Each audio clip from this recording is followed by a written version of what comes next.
All right. Good morning. This is Inland Northwest Native News. I'm your host, Jeff Ferguson, and my co-host, Margo Hill. Ches Squokst, everyone. Good morning.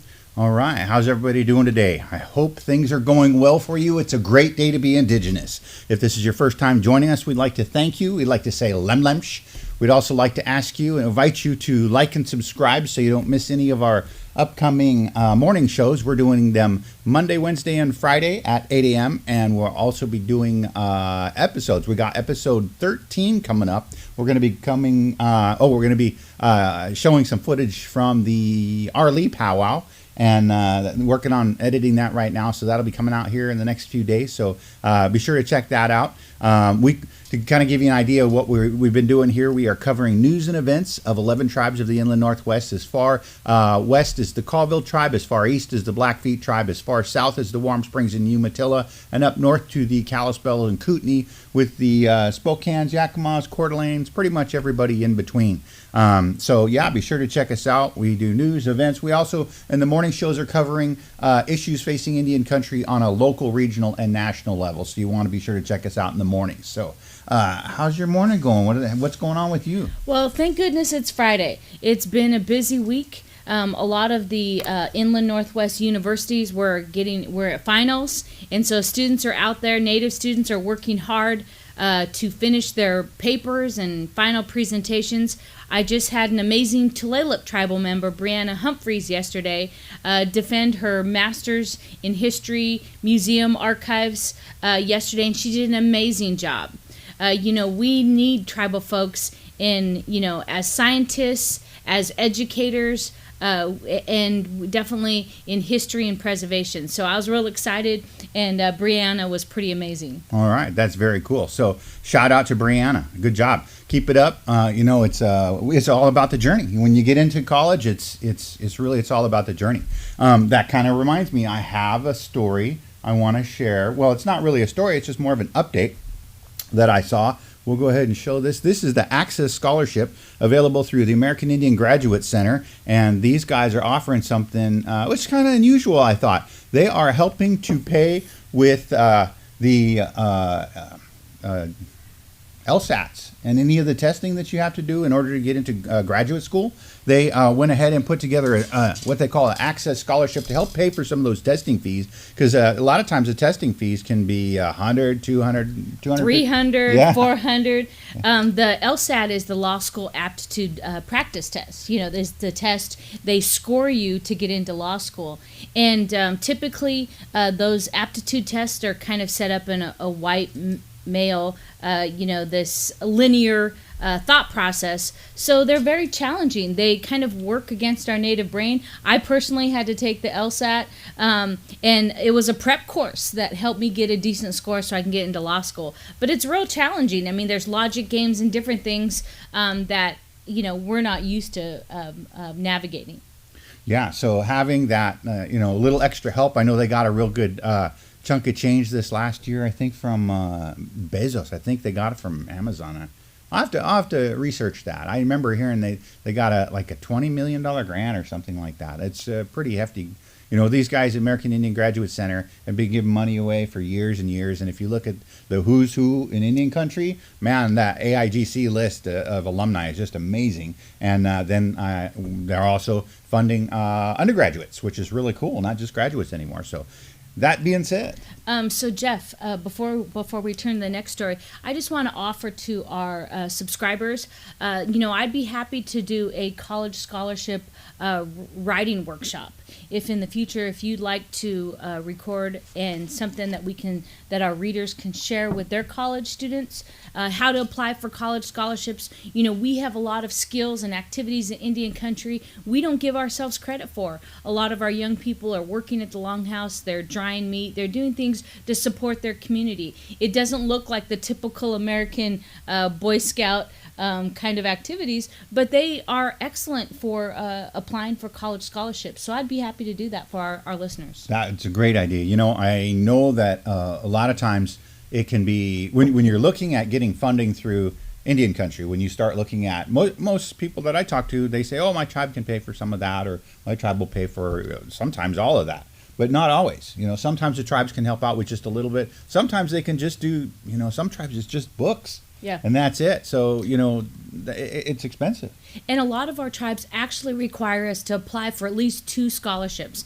I know the Spokane tribe does that, the Colville tribe, that you have to go out and find some scholarships and apply for them. So I'd be happy to help our listeners do that. And there is plenty of funding out there. Yep. There's lots of funding. If you just start looking around, you'll be really surprised at how much funding's out there available. It doesn't all have to come from the tribe. You can get it from a handful of different places. So, yeah, that's a great idea. The next thing is just a quick announcement we have coming up here.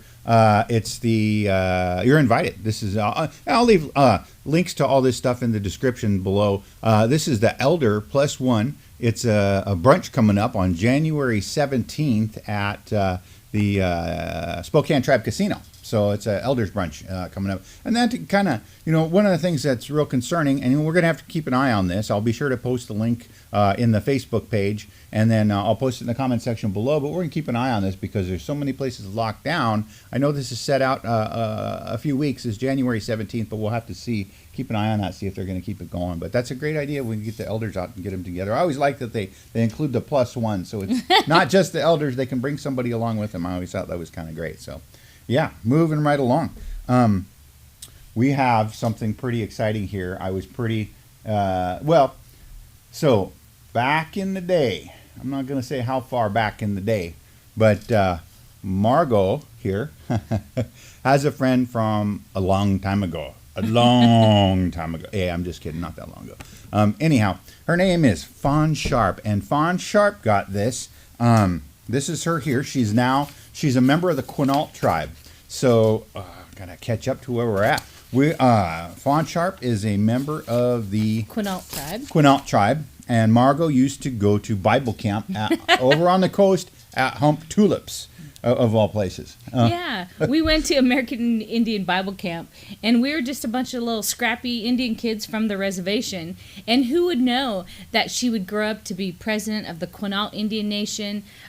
She went to law school at University of Washington, also got a master's in law, in tax law. She's just amazing. Has gone on to be president of AT&I, that's Affiliated Tribes of Northwest Indians. That's 57 tribes in the inland Northwest, Oregon, Idaho, Washington, Montana, and then on to president of the National Congress of American Indians. The National Congress of American Indians represents us across the nation. It's really exciting. I had the opportunity to go down to NCAI down in Albuquerque last year, and it was really neat to see when she got nominated for that. I was there. They were running campaigns, and I think there was about a half a dozen candidates that ran up against her, and there was one guy out of Louisiana that really thought he was going to stand a chance, and it looked like he had some momentum. He must have brought 30 of his constituents from Louisiana to Albuquerque and was making a run for it. But, man, she won by a landslide. It was crazy. I think she got 60% of the vote, and the remainder of the votes were divided by everybody else. So it was really exciting to see that. But the reason we even brought Fawn up really quickly, I know we have a lot to cover today, so I'm going to try and keep things moving along. Fawn is being recognized. She is Quinault Nation President Fawn Sharp named 2020 Women of Influence in Puget Sound Business Journal, over a Puget Sound Business Journal. So she's making a difference over there too. So that's really exciting. We just want to do a shout out to Fawn. Good to see things going, positive stuff coming from her. One thing I'd love to say about Fawn is that she's really humble. All this acclaim and fame, she is really a humble leader. She's won awards and been recognized, and she will bring a tribal elder, and she will have that elder tell history or tell a story, and so I really admire Fawn's humility. Yeah, she's always super nice, very attentive. I know she went out and was really trying to get people registered to vote. She was really working on that campaign a couple years back.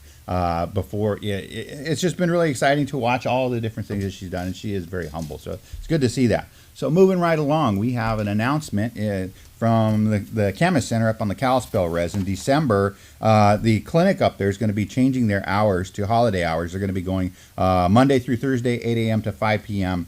The clinic will be closed on December 22nd, 24th, 29th, and 31st. So be sure to take note. Again, I'll leave links to all this information in the comment section below. If you have any questions or comments, be sure to let us know. We're monitoring this stuff live on YouTube. So if you have any comments that you'd like to put up, Morrison Flett says hi. Shout out to Morrison. All right, thanks for joining us. Let's kind of keep things moving along. We went through So due to COVID, a lot of hours for businesses like our clinics are limited.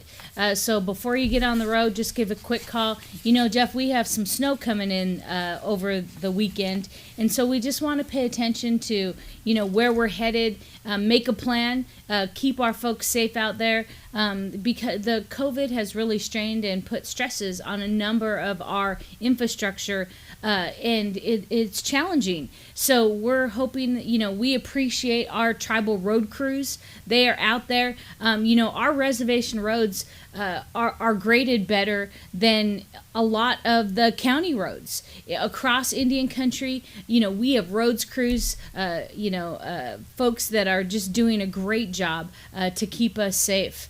And so I want to give a shout out to our roads crew that get up early and stay up late to keep our roads safe. Yeah, you know, it's not an easy task. You know, just speaking of getting up early, man.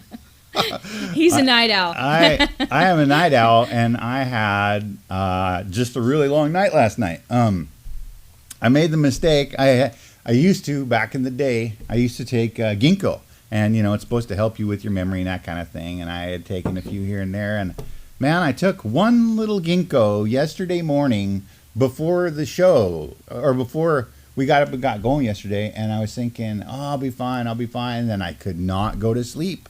I just could not go to sleep. So I guess, you know, as we get older, now that I'm in my mid-20s. We don't recommend this for our viewers at home. No, not at all. So anyhow, moving right along, we got another really cool story here. This is a quick shout out to Wes Studi. Wes Studi's being recognized. He is one of the top 20 actors in Indian country. And I thought it was pretty neat to see he's being recognized. Is it a top 20? I know I had this story. Let me see if I pull it up real quick here. Yeah, he's being recognized as one of the top 20 actors in Hollywood. And I'll leave a link for this one. I just wanted to do a quick shout out. I know he's not specifically from the Spokane region or Inland Northwest or anything, but man, has he been able to make a difference in a lot of our lives. You know, he's been doing great work for so long. It's good to see that native actors are getting recognized. So we're just going to kind of keep things moving along. I have another story here, and this one is the collective, the Native Collective, 1.25 million. So I think this is one that you were able to pull up. Pull this one up real quick. The Native Collective. Here we go. Here it is. Yeah, there's a lot of money going out into Indian country. 1.25 million, I believe it was, awards. One of our local tribal leaders, Joanne Kaufman, was giving a shout out to one of the Nez Perce organizations that was selected for these grants. Jeff, maybe you can tell us a little bit about it. I don't know if you were able to, under the collective there, grants to Native CDFIS, just community organizations that are serving our people. It's real exciting when one of our local tribal organizations gets that grant. That is pretty exciting, and I have something even better than that. See if I can pull it up here real quick. So we have community organizations that really serve as the economic engines for financial sovereignty.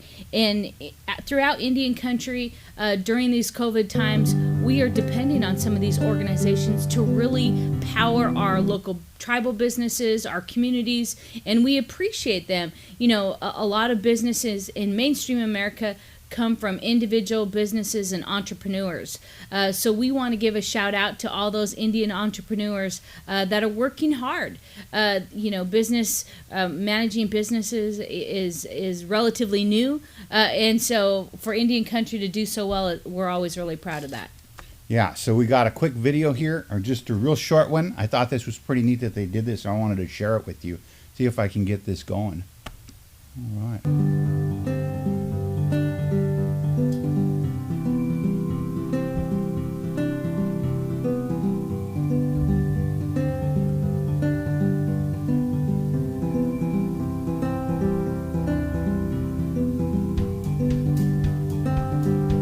What I feel as CDFI is it's just an organization that helps low income bring businesses to the area, bring housing to the area. It just helps our underserved communities. A Native CDFI, to me, it's more personal because Native communities are more tight knit. We all know one another. We're usually small communities, so we're striving to help our own community, so our tribe, our people.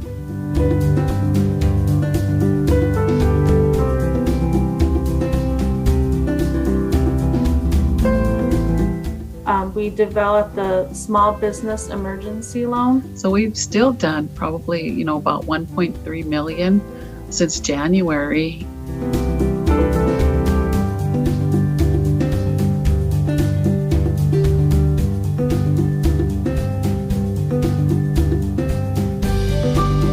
We can get creative on how we work with people to make sure that they're making their loan payments, and that's the beauty, I guess, of being Native CDFI, working in Native communities, is you're able to, really be creative in order to help people to make their payment. The good thing is Native CDFIs aren't going away.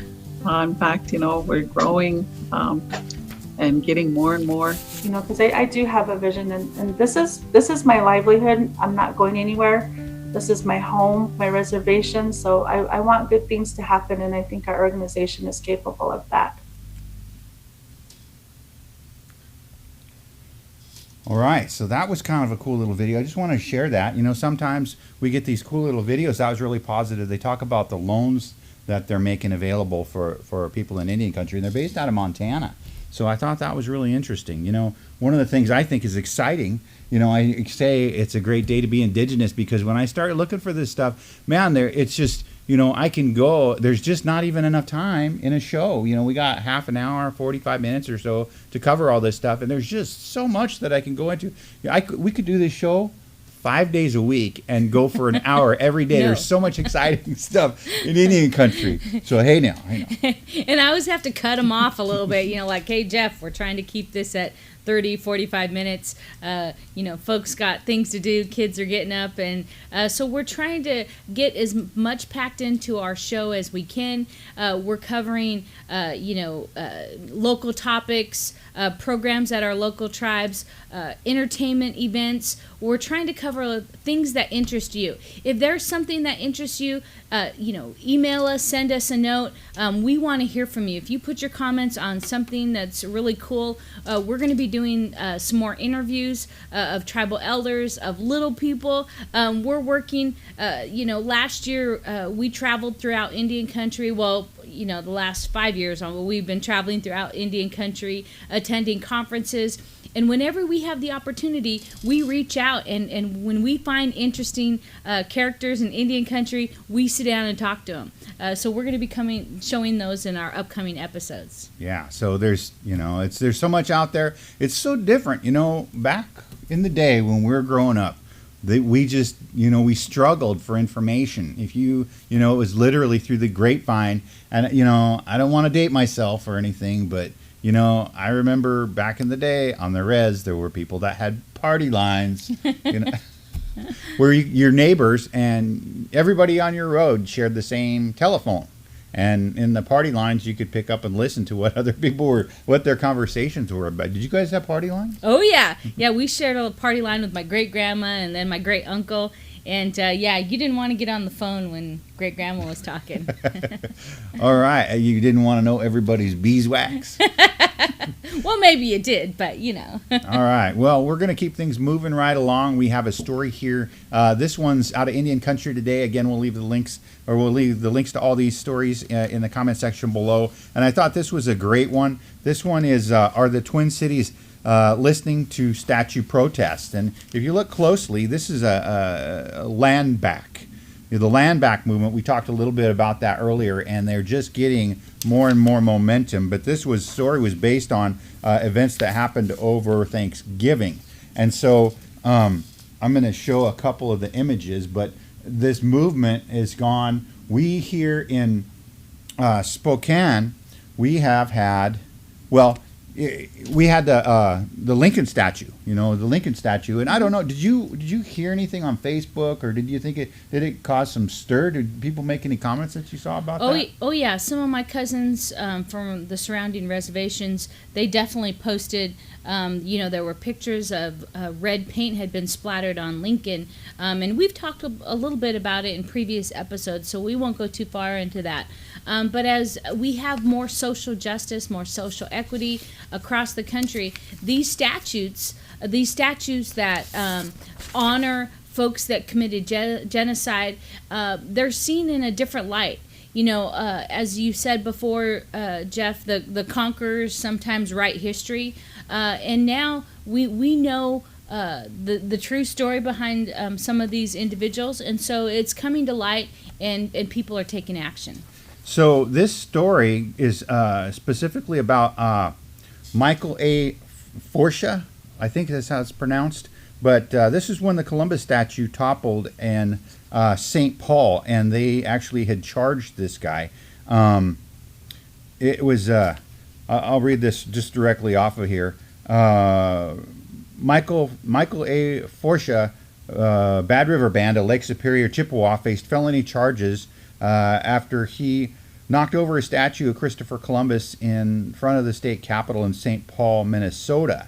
And so rather than going the normal route with the prosecution, because this story is actually about how they were talking about how do you prosecute somebody who's just trying to acknowledge the genocide and how wrong it is to honor people that have are accused or actually have committed, war crimes or crimes against humanity or acts of genocide. And that's what this article is about. It's a great article. If you get a chance, be sure to check it out. I did get a couple of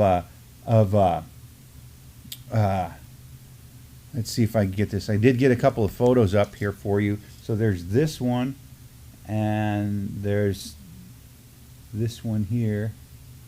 Oh, this guy right here. This is what I wanted to get to. This is Frank Paro, and Frank is the national director of the American Indian Movement, and he, what's that word? Lauded. He lauded the actions. Praised. Praised. Applauded. Okay, yeah. So it's the root of applauded. Yeah. Boy, you learn something new every day. So anyhow, this is Frank Paro, and he goes on to state, it's about time that we take something back or take something down from this colonial government. Paro, Grand Portage, Chippewa, said the day after the action, whoever's responsible for this, well, I'll take my hat off to them. And he says the Miigwech, yep. Thank you. I'd like to have been there, is what he says. So that's Frank, and he's director of the American Indian Movement, and he's like, well, it's about stinking time. We got these statues honoring these guys all over the country. We got people, and we talked a little bit about the Lincoln statue, but it goes more than that. It goes deeper than that. It goes into Civil War, Lee, all those guys. So that's on a national basis, but right here in Spokane, it's happening right here in Spokane. There's been a grassroots effort to change the name of Fort George Wright. Well, it's actually coming to fruition. There has been folks across the inland Northwest, all the surrounding tribes, Spokane, Colville, Coeur d'Alene, Yakimas, coming into Spokane. We held a rally earlier this summer. A lot of our non-native allies really stood beside us. There were letter writing campaigns. Over 42 organizations here in the city of Spokane wrote the Spokane City Council to change that name. It's gone through the Planning Hearing Commission, and there was a unanimous vote to change the name of Fort George Wright. Colonel Wright committed genocide on the Spokane and Coeur d'Alene, Calvos, Yakimas. He hung our leaders. He slaughtered our horses. He burned down our food storages and our encampment. So that's happening this upcoming Monday, just a short time away, Monday, December 14th at 6 o'clock.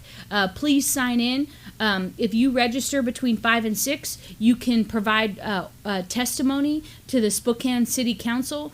They need to hear from you. So thank you for those concerted efforts. Jeff and I were both involved with that local movement. We appreciate our tribal elders that came out and provided oral history. Yeah, that's, it's something that is just, it's been needed here for a long time. And this movement is gaining, we look at that locally, then we look at St. Paul, Minnesota, and that's something, Columbus, that's been, literally since contact. But then I was really surprised to see this. They highlighted this in that article. This is a statue of George Washington.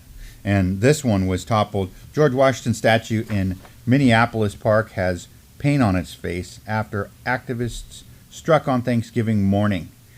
Yeah, that's kind of crazy. It's gone not just to Columbus, not just Lincoln, but now they're doing George Washington statues. And for those of you that aren't familiar with that, why? I know a lot of times people ask, well, why would you do that? There's the founder of our country, and all. But George Washington, he was, from my understanding, was a slave owner, and that's part of history. We're not necessarily trying to erase history, but trying to acknowledge that there's not one of us that is, as they say, without sin. Again, we're not trying to erase history, but trying to bring to light true facts. Often founding fathers like George Washington, they believed that we were ignorant savages, and they said as much in documents. Some real offensive language in not only the United States Constitution, but in case law, the Marshall Trilogy. So when we know better, you do better. And so we don't want to honor these folks that committed genocide and hold them up as heroes. We're not trying to erase history, just tell the true history. Yeah, and that's going to take some doing. We have statues in all the capitals and all of the big cities, and even in some of the small towns, they have different things depending on what the the historical events that went there. But it's a movement. I know there's a big movement for the land acknowledgement too. So that's kind of moving in a positive direction. So anyhow, we will keep things moving along. We have another article here, and this one is out of this one came from the. Gosh, where did I get this one? So it's Flathead Beacon. From the Flathead Beacon. Yeah. So this is let's see. We'll just cut to it. I'm stumbling on my tongue. CSKT emerges as national leader on project to confront violence against Indigenous people. Now, that's really cool. I thought that this was really a neat story. And what this story is about, tribal leaders, law enforcement begin development on the first in-nation pilot project to improve MMIP investigations. So there's it's a good story. It talks about how there's more movement in developing on a local level, not something just nationally, but working on a local level. Montana, Washington are really kind of at the forefront of this movement because they are the epicenters of missing and murdered Indigenous women, the highest rates in the country. But I wanted to point this out because there was a gal 3 years ago, a senior at Polson High School, Marita Growing Thunder, hand sewed a colorful ribbon dress every single day for school term, every single day of a school term, as part of her year-long project dedicated to raising awareness for missing and murdered Indigenous women. She dedicated each dress about 180 in all. In an individual missing or she dedicated each one to individual missing and murdered Indigenous women. I thought that was really cool. I could not imagine sewing 180 dresses.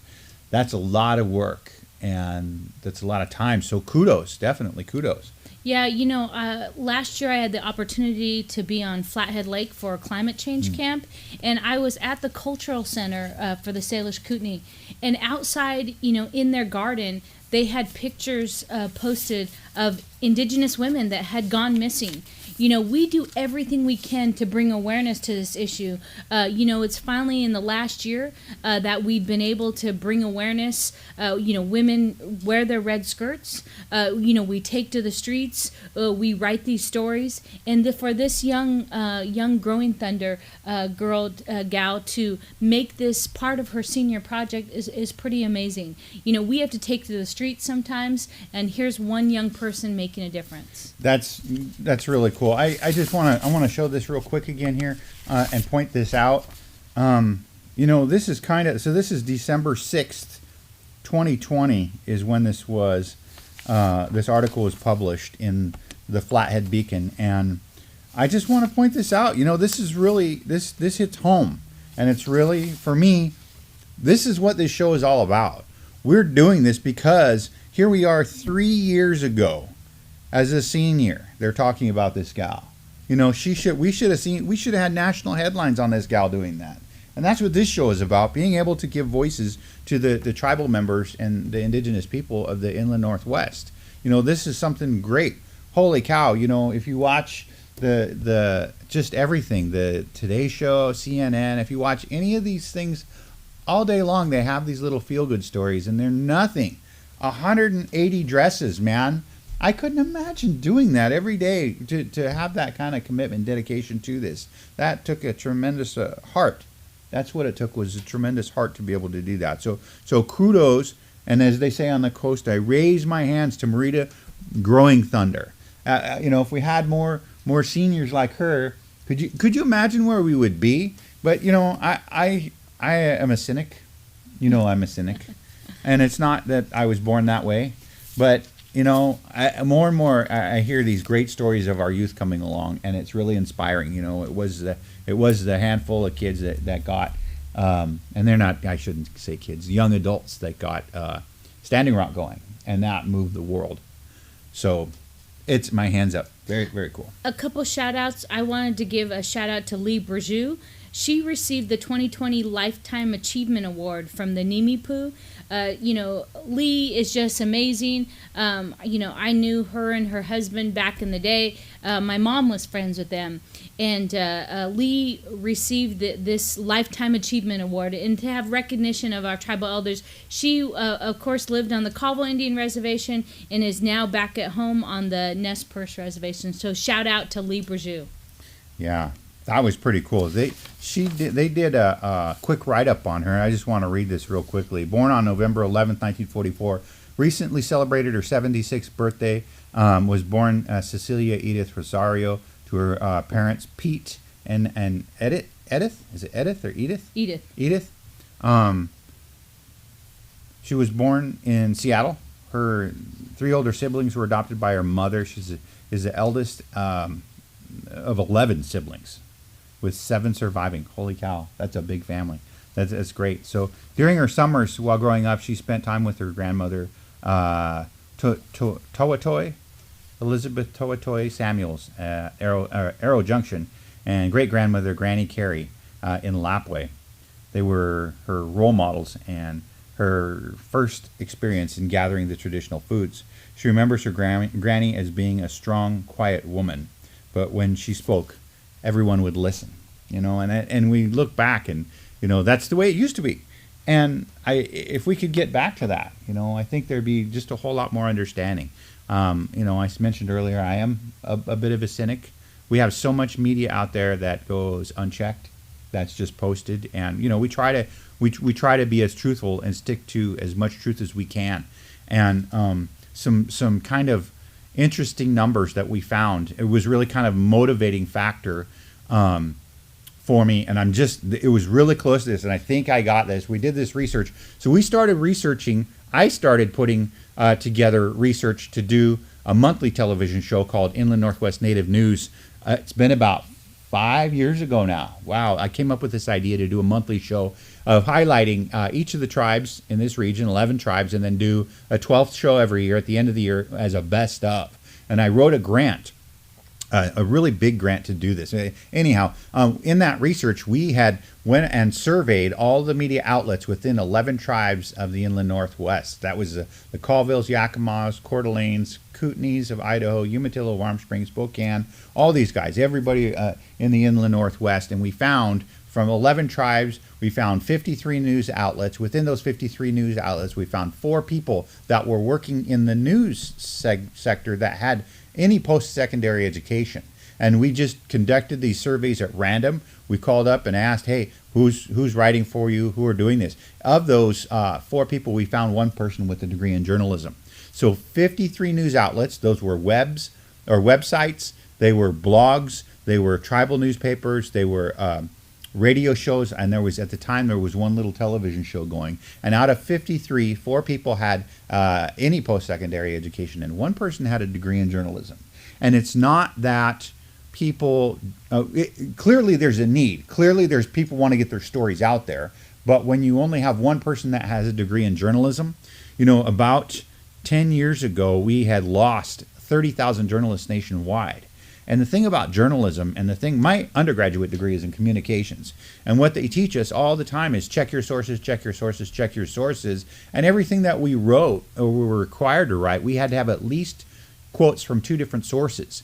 And when you don't have people that follow the typical protocol, their heart's in the right place, but that doesn't always necessarily mean that they check their facts.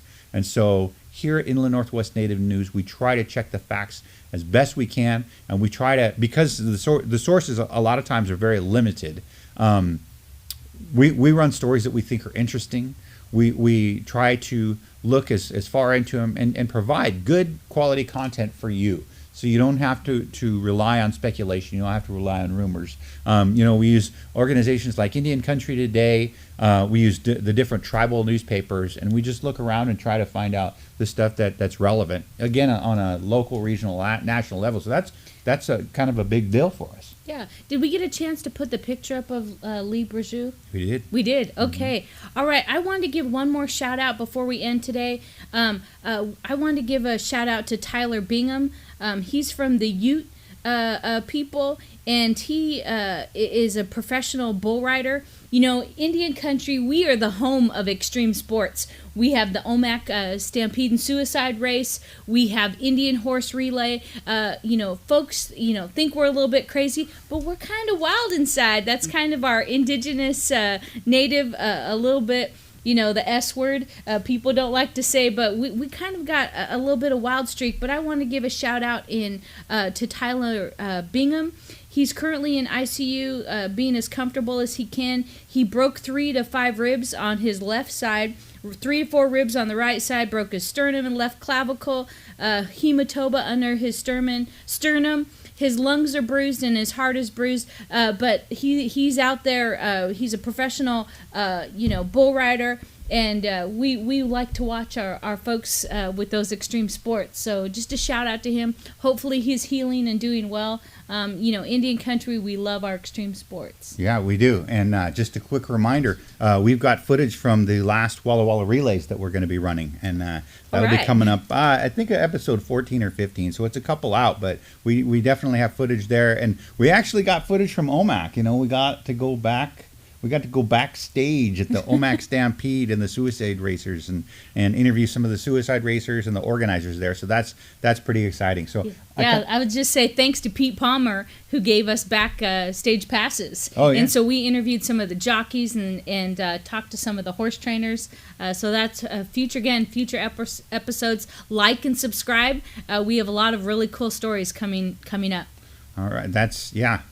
Be sure to like and subscribe. So this next story here, I just want to touch on this real briefly. I know it's been, and everybody is getting really tired of COVID, but the numbers on the Blackfeet Reservation are on the rise. And I wanted to share these with you because it's just something that we have to keep in mind. And these, I just pulled them off the Blackfeet Confederated, off the Blackfeet website. So the Blackfeet set up an incident command, and I wanted to share with you the Blackfeet Incident Command website. But the reason I did that, because they did this really cool short video, and I think it's a good way to reach out to everybody. And I think it's for something that we can all do. Oh, I'm gonna stop this. Well, see if I can do it just like this. I think I can do that.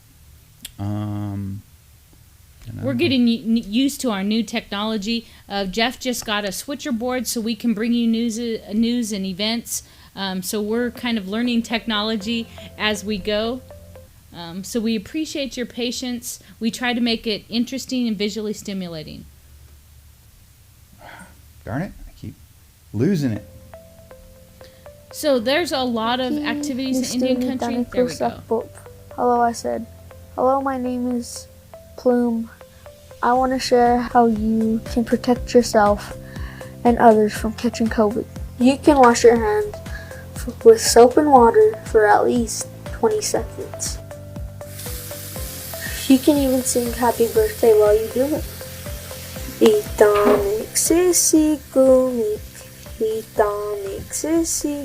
So I thought it was really neat that they're doing this in the language.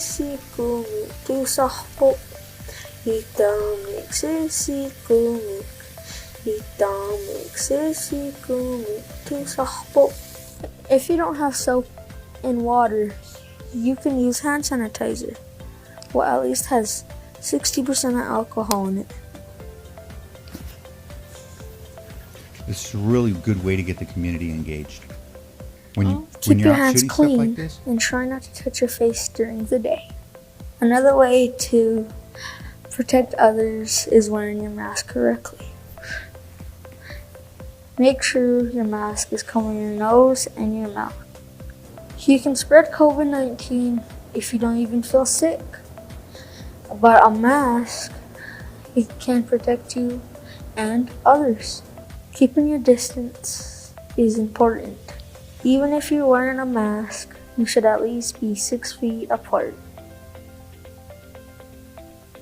Also, it's important to pay attention to your health. If you're a kid, please tell a parent in your house so they can take care of you.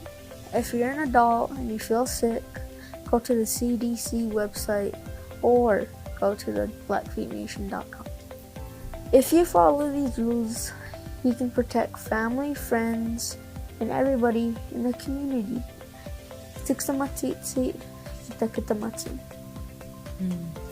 Oh, that's awesome, Jeff. That's really, really a nice video.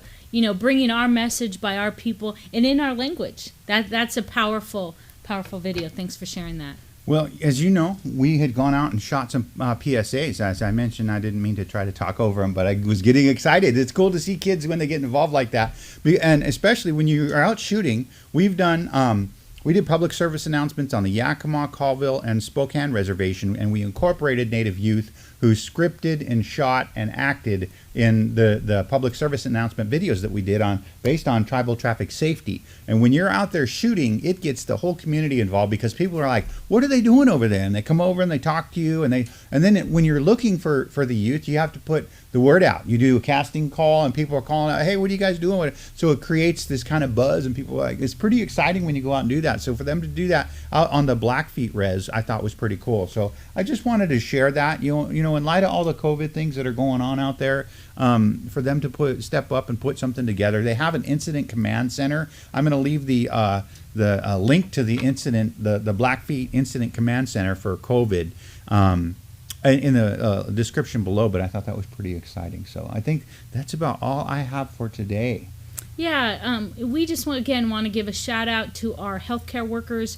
You know, we have nurses, doctors, caseworkers going to work every day to serve our people. Here in the city of Spokane and our surrounding reservations, you know, there's no stop to addiction, there's no stop to healthcare issues, and so those folks show up every day, even put themselves at risk. So Lemlemsh, Petsiat, thank you to all you healthcare workers. And the frontline staff, our drug and alcohol counselors, our law enforcement staff, we really appreciate everything you do to keep our community safe. So Lemlemsh. All right.